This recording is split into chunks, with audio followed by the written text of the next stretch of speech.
But the Guardian newspaper reported that BP has already spent over $1.25 billion in just 7 weeks in the oil spill, with no clear end in sight. The company will be dealing with an avalanche of lawsuits for years. As a matter of fact, a New Orleans attorney says that she expects that some local law school grads will spend the bulk of their careers working on spill-related cases for the rest of their lives. The company's stock recently nosedived, by the way. In just a moment, Captain Kelly Sweeny joins us for the entire hour as we talk about this situation. General Motors is recalling about 1.5 million vehicles worldwide to address a problem with a heated windshield wiper fluid system that could lead to a fire. Its second recall over the issue in 2 years. The recall affects several pickup trucks, sport utility vehicles, crossovers, and passenger car models from 2006 to 2009 model years. GM conducted a similar recall in 2008, but came across new reports of fires in vehicles that have been fixed. And General Motors will keep open about 900 dealerships across the country that it had planned to close. It's a shift in corporate strategy that could preserve thousands of jobs. The automaker will wind up with about 5,000 U.S. dealers in July, up from the original plans for about 4,100. It had about 6,000 when it filed for bankruptcy last year. A field trial of a genetically modified variety of potato resistant to late blight, which is a major threat to the crop, has begun in eastern England. The trial, carried out by scientists, will last 3 years. Listen to this one. A Florida surgeon who mistakenly removed a patient's kidney instead of his gallbladder has been fined $5,000. In October of 2007, Bernard Zaragoza of Coral Springs, Florida, removed a kidney from an 83-year-old patient whose unusual anatomy placed the kidney where the gallbladder should have been. This is what he says, the doctor. I was completely mortified discovering this error. It's a complication I never heard of, dreamed of, or imagined it could happen. Well, the Florida Board of Medicine took this unusual circumstance into consideration when approving the relatively mild $5,000 fine plus 50 hours of community service. The panel chalked the situation up to bad luck, with one board member saying that he would be happy to have the surgeon operate on his own family members. The patient, by the way, died of heart failure 3 weeks after the operation. By the way, say a little prayer for our buddy Dr. Morgus, who's on the mend. He had 2 stents placed in 2 arteries, and also he's battling, so far successfully, prostate cancer. Dr. Morgus. Snakes may be declining across the world, according to a global study. Researchers examined records for 17 snake populations covering 8 species over the last few decades and found that most had declined dramatically. For reasons that are not entirely clear, some populations shrank in number abruptly around 1998. I wonder what happened then. Writing in the journal Biology Letters, the researchers described the findings as alarming, but they say much more work is needed to understand the causes there. And by one recent estimate, Americans are spending a staggering $86 billion a year in care of aching backs, from MRIs to pain pills to nerve blocks to acupuncture. That research found little evidence that the population got better as the bill soared over the past decade.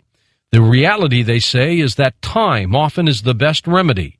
Most people will experience back pain at some point, but up to 90% will heal on their own within weeks. In fact, the run-of-the-mill cases, doctors aren't even supposed to do an X-ray or MRI unless the pain lingers for a month to 6 weeks. So just remember that. 2 of Galileo's fingers, removed from his corpse by admirers in the 18th century, have gone on display in a Florence museum now named after the astronomer. The Museum of the History of Science had shut down for 2 years for renovations.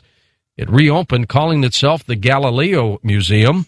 Last year, the museum director announced that the thumb and little finger from Galileo's right hand had turned up at an auction and were recognized as being the fingers of the scientist who died in 1642. The digits are now on display in a slender glass case. Also on display is his tooth. and a third finger already in the museum. In 1737, admirers of Galileo removed the 3 fingers plus the tooth and part of his vertebrae from his body as it was being moved from storage place to a monumental tomb opposite that of Michelangelo in Florence. Okay, up next, as promised, Captain Kelly Sweeny joins us as we talk about the BP oil spill. That's next on Coast to Coast AM.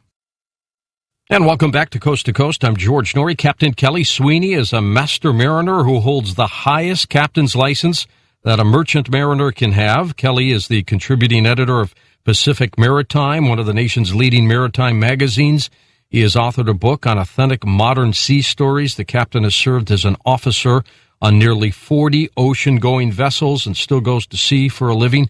We have talked with him about piracy on the seas, and of course we've been talking to him nearly every night since this BP oil spill in the Gulf of Mexico, and he's with us this entire hour on Coast to Coast AM. Captain Kelly Sweeny. I'm going to say ahoy first. How are you? Ahoy, George, and thank you for having me back on. Kelly, this situation where scientists are now saying that these oil hunks together under the sea are bigger than they thought, something that you talked about 3 weeks ago on this program. Seems like 3 months ago.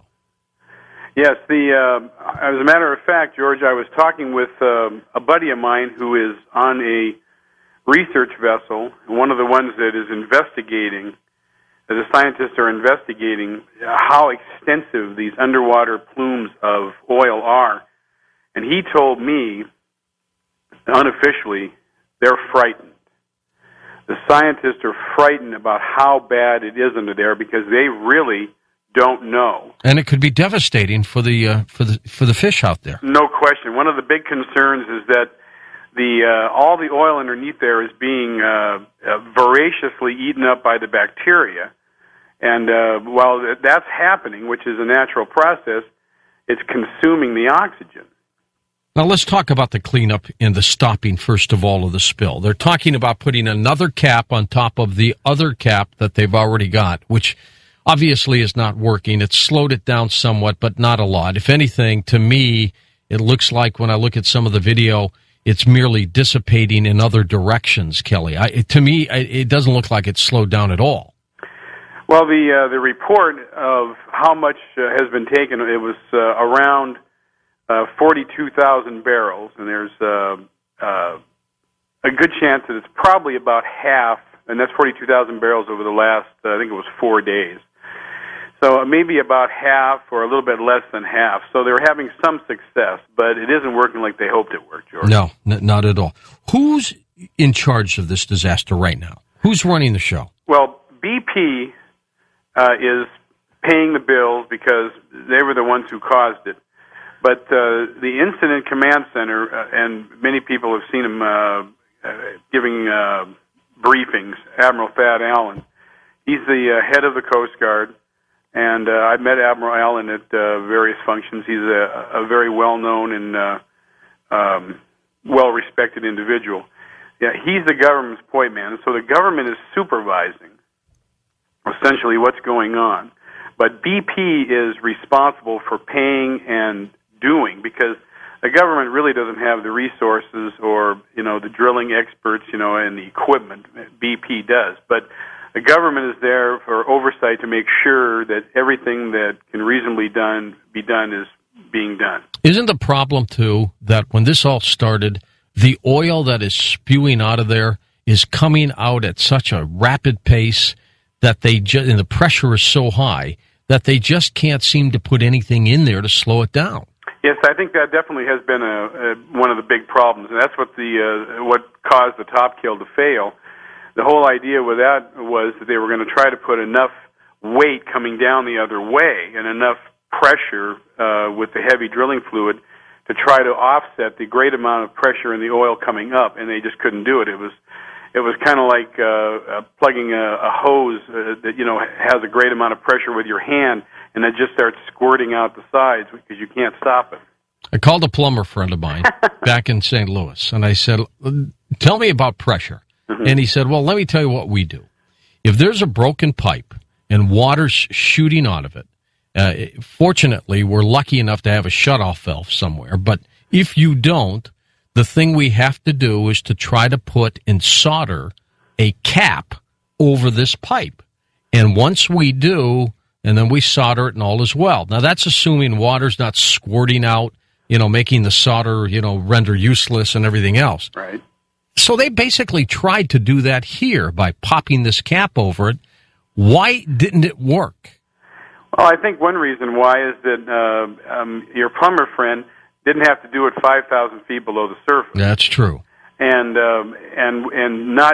he is able to use his hands, his expertise, to do it directly. Whereas down below, they're having to use mechanical arms on remotely operated vehicles, and it's just not, it's just not an easy gig because I've seen scientists operating ROVs over volcanic vents and other underwater locations trying